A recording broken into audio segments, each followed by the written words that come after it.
আচ্ছা, আপনি কত বছর বাঁচবেন? 60 বছর? কি কম হয়ে গেল? আচ্ছা, বড় জোর 70, না হয় 75 বছর।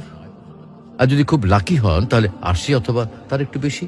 টিক টিক করে কিন্তু সেকেন্ড সময় চলে যাচ্ছে, আর টুক করে হাতে জমে থাকা সব সেকেন্ড শেষ হয়ে যাবে একদিন।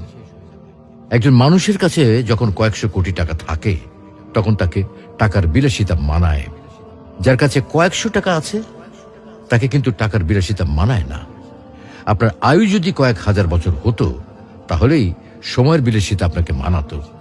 এত অল্প আয়ুতে মন খারাপ, কষ্ট, পচা ব্যাপার স্যাপার গুলোতে সময় নষ্ট সুযোগ কই?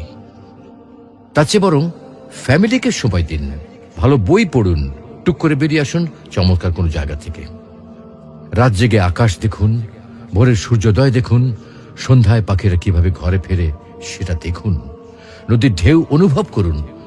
একটু ভাবুন, আজকের এই দিনটা যদি আপনার অথবা আমার শেষ দিন হয় তাহলে আপনার আমার পরিবারের কালকে কি হবে? অবশ্যই আল্লাহ দেখবেন, কিন্তু এই পরিবার আর নিজের জন্য যে এত সময় নষ্ট করছি তার কি হবে? তো আসুন আমরা নিজ ধর্ম পালনের মাধ্যমে সৃষ্টিকর্তাকে রাজি ও খুশি করি। হয়তোবা আজকের দিনটাতে সফল না হলেও পরকালীন জীবন সফল হতে পারে।